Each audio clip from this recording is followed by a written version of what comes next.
Hey guys, welcome back. BDCKR here. We're back with our weekly Q&A podcast video thing. You're probably on YouTube because most people are, but links in the description if you want to listen to this as a podcast. And I guess if somehow you've discovered us just through podcasts, we are BDCKR Gaming on YouTube. And speaking of podcasts, I want to start out quickly by giving a shout out artist I am a fan of, and also dude I am a friend of, Bug Hunter, has just released his first episode of a podcast called Jam Mechanics, which is him and Matt from the Narcissist Cookbook, Bug from Bug Hunter, and they get together, they each give each other a song challenge. They take 3 hours and go away, and then they come back with a song demo. And I've listened to the first episode, which is out now, and it's really good. It's like surprisingly good. It's cool, and it's a little sort of funny and entertaining. It's like a sort of a light, like 36 minutes.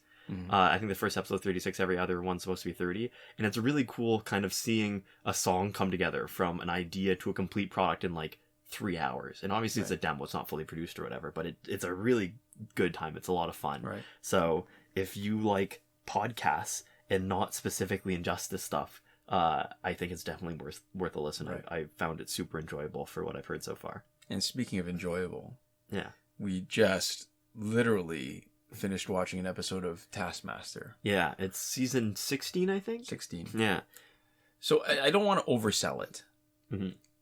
But as far as that game show style goes, where you have celebrities playing games, competing, and there's air quotes around competing because the prize is a bust of Greg Davies' head. It's like a gold painted like plaster cast that barely looks like him.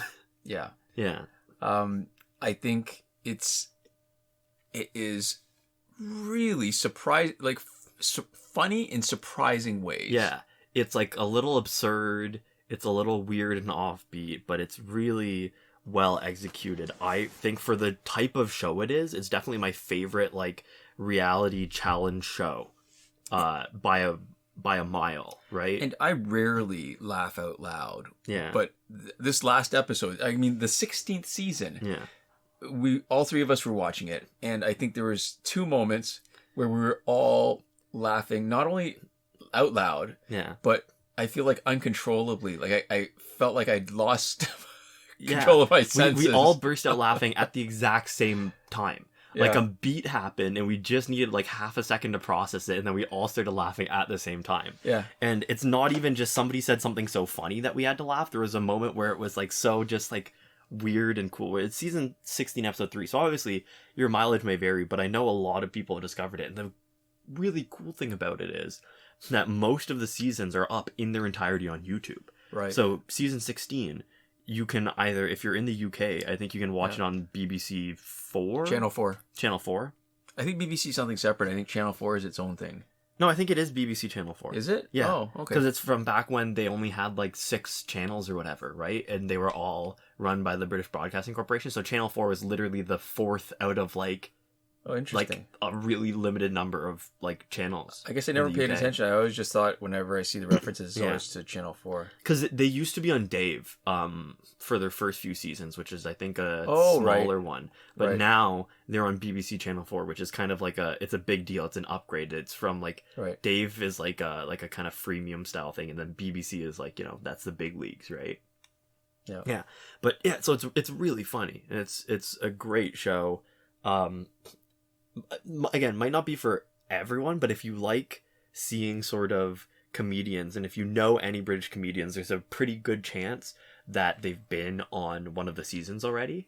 All right, so this is interesting. I think so. I just did a quick look. Channel 4 under Wikipedia says Channel 4 is a British free-to-air public broadcast television channel owned and operated by the state-owned Channel 4 Television Corporation.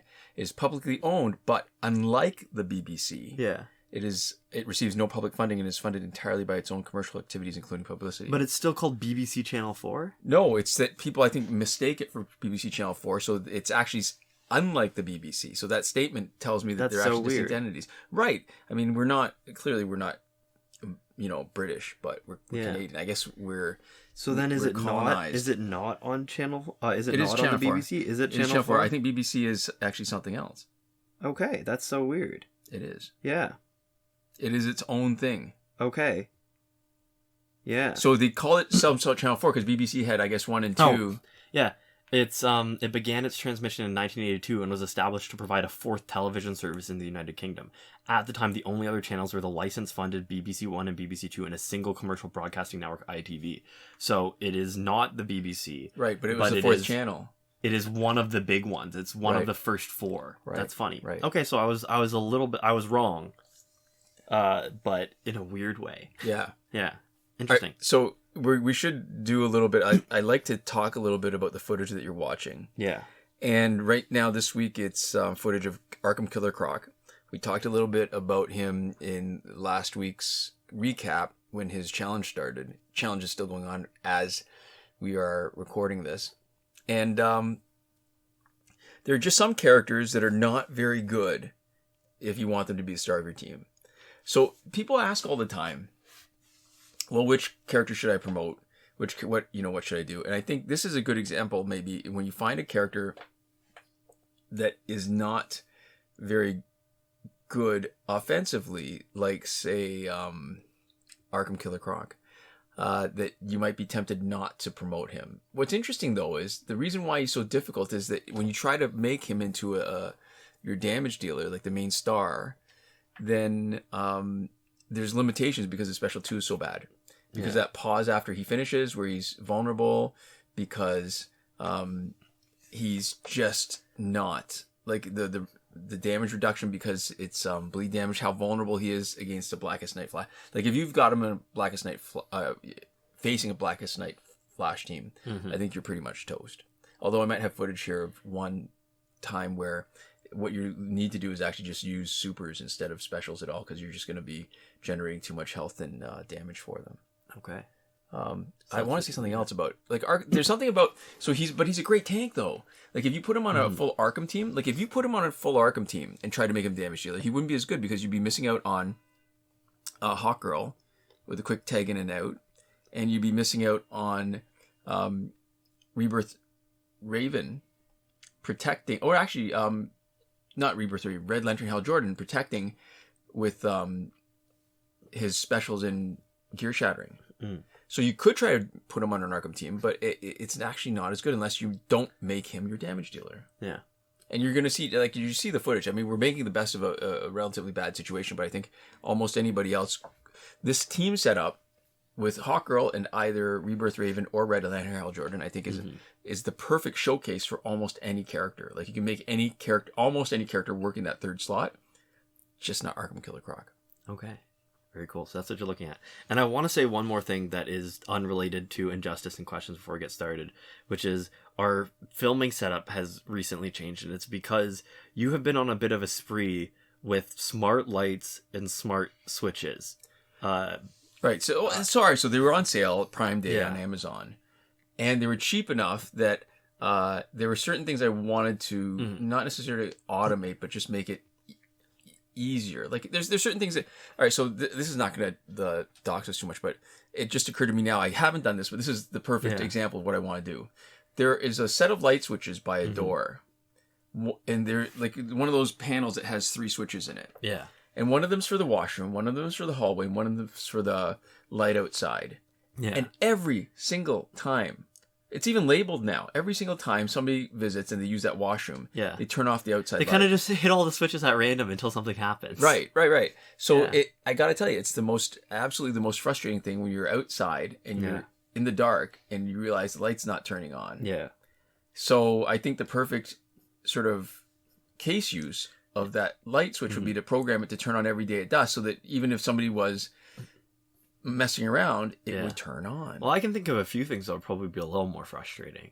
Well, I'm sure there are. Like, I'm just saying, I feel like Sisyphus has got a pretty bad gig with that, with the big boulder rolling up and down the hill and whatnot. It's what you call hyperbole. Oh, yeah. Okay, so, of course. And so in this room, you were alluding to that I've set up the lights. So they're all, you put them all in red because you say that it's supposed to reduce eye strain, but I feel like I'm either in like a dark room in a movie or in like hell? like a horror movie where they're trying to indicate like a demonic presence because like I look like red. I've read somewhere that exposure to red light will actually improve your vision. I've also heard, and I don't remember if it's red light or blue light, but one is supposed to make it harder for you to find veins, and one is supposed to make it harder for you to find arteries. And now I'm forgetting which one's red and which one's blue. But there's cobalt blue is supposed to make it easier to see blood vessels. Okay. Cobalt blue. Yeah. But yeah, no, so it's like weird and unsettling. Everything's monochromatic red except for the light that's spilling from the computer screen. Yeah. Well, I'm just trying, like, it doesn't take much. So if you said something like, hey, Google, change the light to white. Yeah. And then it does. See, you heard that sound. I mean, you don't get to see it, but you heard the sound of Google. Or maybe not, depending on how far. But anyways, that's not. I just wanted to flag it because that was my experience while we were filming. But now it no longer is. I'm in normal white light again, so now I feel like a rube. But anyways, our first question comes from I am Aura 6933. They say, please help me. I tried resetting the Phantom Zone previous week, but I didn't get the Google Play Cloud button.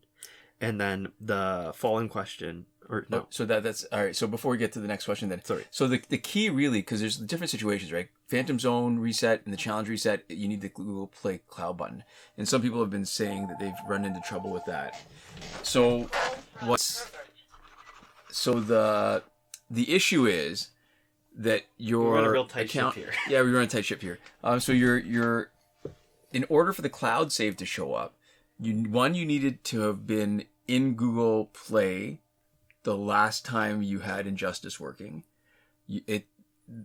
There have been moments in the last few years where there's an incompatibility when I think Google Play updates and Injustice does not, and until they get a bug fix out, which they usually push out, I don't know, within a 2-3 weeks, then it won't show up. And sometimes it's because when you start Injustice after having cleared app data, you need to give the app a chance to pull the Google data. Yeah. And if it doesn't, then there's no cloud. That means if, for example, if you disconnected too early, if your Google Play account wasn't associated with Injustice properly, all those things, no cloud state, no cloud button. Right now, there shouldn't be a problem. When I say it shouldn't be a problem, it's still possible. Unlike some situations where you have that incompatibility and they need to push a bug fix. So right now it should be working. You're going to have to just figure out the timing. A good example of doing it would be just to reconnect and don't shut off the internet. And as long as you do that and the cloud state shows up, I mean, it'll show up, but you'll have disconnected too late, clearly, because you're not disconnecting. Yeah. Then you'll know at least that part is working, and you just got to find the timing. And if it doesn't show up, then it's a different problem, and then you need to figure out why your account is no longer associated with Injustice. Yeah, so there we go. The next question, which I had mistakenly read sort of the queuing information and thought that they were linked. So this is a reply to a reply. This is Mr. Gaines 7252, and they said, I just checked and nothing on other account survivor, and I have nothing on it as never used it other than for the pack glitch. What is account bleeding? I will stay away from this just in case, and thanks for letting me know. So this is just a good excuse every once in a while to talk about sort of general ideas that maybe aren't entirely mainstream. Yeah. But for, I guess, newish players, so account bleeding, the idea is, all right, so there's certain glitches that people do by quickly flipping back and forth between two accounts on the same device. Yeah. And they do it different times with and without internet connection. Yeah. And I guess the whole sort of point is by swapping between different accounts, right? There's certain information that is cached and certain information that you can maybe clear or modify by swapping between accounts, right? Yeah. So the whole point is that you're taking, like, you're purposely trying to do an imperfect overwrite of some piece of information. Right. So when you swap back and forth, either information is cleared from one or transferred from one to the other, right? Like the whole reason why it has to, like why it works is because some information has to change somehow by those swaps. And so when you explain it sort of that way, the most basic idea, it kind of becomes more obvious that you could have an issue, which is that you are trying to change specific bits of data, but you can unintentionally change other information, right? That you're not trying to change. And because clearly it's not behaving how it's supposed to, because if it was behaving how it's supposed to, the glitches wouldn't work in the first place. Right. You know that you're doing something that is messing with your data a little bit in a... Ideally, it's a controlled way where you know exactly what's going to change, but practically it's a little bit uncontrolled way where you don't know exactly what's going to happen. So the one example I saw that was sort of the perfect illustration of this was where switching between two accounts, one account had a character that was in multiplayer and the other account did not have it. But when they flipped accounts, it showed up in the other account's multiplayer team. Yeah. And then everything was messed up because it didn't exist on account. It was in the multiplayer team. When you switched the players out, eventually it meant that that character could not be added back to your account. It disappeared and it was completely locked out, almost like you'd done the oversell glitch. Yeah. And reduced the number of the character down to some negative number, some below zero number that made it impossible for the game ran into some sort of logical glitch. Yeah, so we haven't had, because we've never endorsed sort of a dual account glitch, we don't get nearly as many sort of reports of stuff going wrong. Because even for glitches that are safe, over the years people have said, oh, I used this and it did something bad, it messed up my account. And oftentimes when we have a follow-up conversation, we can pinpoint exactly what the other thing that is totally unrelated to the glitch that they did that actually messed up their account. When we have a back and forth. You can say that, though, but there have been a number of times where people have said, well, I did this glitch. Yeah. And it turns out it's not something that we actually... They watched some other video. But so the point is that we've still had a non-zero number of people say, hey, I did this and it screwed up my account, even though we've only ever told people to not do it. So that shows that clearly it's messed some people up, right? We don't have sort of an exact data, but we know there's definitely a non-zero chance of it messing up your account. And it's specifically the way that it's a little bit sort of messy and uncontrolled, where all the other glitches that we talk about, we are about as confident as we can possibly be that they're not going to get you banned. Or not going to screw anything up. This one, it seems like a lot of people do sort of similar glitches without having issues, but it's impossible for us to know, how frequently you run into stuff, but we know that it does happen sometimes. Right. So there we go. Our next question comes from David Gustafson, 6164, and they say, love these videos, just started playing Injustice again recently, and look forward to these videos every week. I was wondering what you guys thought the most fun teams were of the same character type. Red Sun, Blackest Night, Batman Ninja, Arkham, etc., and which ones you thought were the best. Well, I like that at least they recognize the question is actually two different things. Yeah. So there's fun, and then there's the best. But best is... I mean, we ran that same discussion about the ambiguity of what best means, right? Yeah.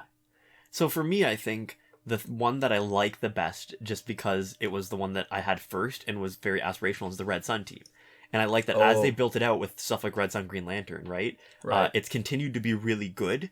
I think there's always been a Red Sun team that was in sort of the top sort of echelon of team archetypes at every point. Right. But I really like sort of that original Red Sun team, even though Solomon Grundy is not good on a Red Sun team at all. Right. The Solomon Grundy, Wonder Woman, and Superman, I have a soft spot in my heart for. And then obviously, with like Red Sun, Green Lantern, I think makes him really good, especially as sort of like a defense team. So for those, I should say this for the benefit of those who don't know, when it first came out, there was a Red Sun pack. That was how many? 450,000 or was it like 600,000, something like that? 600,000 seems like a lot. I feel like it was a less than that. Whatever, but yeah, and it would come with those 3 Red Sun characters, and it was... I literally thought that it was a tier above gold. I thought there was bronze, silver, gold, and then a red. Because the bosses used to be red cards, right? Instead of gold cards. So what was cool was... Actually, even going back a little bit of oral history, there was a point where people could get the Red Sun pack when it was on sale. Yeah. They could get it cheaper than the individual sellback prices of the characters. Oh, yeah. So I feel like that the price would have been something really ridiculously cheap, like less than 400,000 or maybe even less. Yeah. So, and the reason, I guess, why that's interesting is because back then, none of the other teams had that kind of synergy. Mm-hmm. They were the OG, the first sort of built-in, codified, like explicit synergy. And so the characters you could actually get randomly in the gold pack. I think you still can, but at a very low drop rate. Mm-hmm. And if you could build up enough credits, and it was attainable, like easily, not easily, but it was well within the reach of somebody who was willing to grind. If you're playing a good amount, every couple days you could get like a pack. And then you'd have a full Red Sun team. And I can't tell you what it was like, because this was how good that team was before there was gear, when it was Elite 5, level 40 was the maximum. Yeah. This was the bomb. It could just shred through enemies. Yeah. So that is maybe the one that I think is the most fun for me. Right. Just because I have the best memories of it. Right. Oh, and even before Tantu Totem, yeah, when basic attacks were the most important, and you could get a huge amount of basic boost. It was 75%. Right, 25% per Red Sun yeah. character. Yeah. And then you get power generation too. From Wonder Woman. 45% power generation, I think. It was 15 right. each. Right. So it was so good in so many ways, and it was not like, I mean, it feels like we've been way past that now with the way Gears have allowed teams to have more synergy. I mean, if you're looking at the best team, like the ones that just really shreds through everybody, I think it has to be the Flashpoint team. That's true. Bar none. Like offensive potential. Arkham has the most versatility because there's just so many Arkham characters, so you can play the way you want. Yeah. And then there's that one Swiss knife guy, Arkham Knight Batman, who literally, as an individual character, you can play whichever one you want in any given fight, just by different wing tech boosts. Yeah. And I will say I kind of like the Blackest Night team for their sort of conceit of being kind of like zombified and all their like necrotic and revive based stuff. So visually, you mean like the aesthetic? I like them both visually, but I also like how their abilities tie into sort of their aesthetic.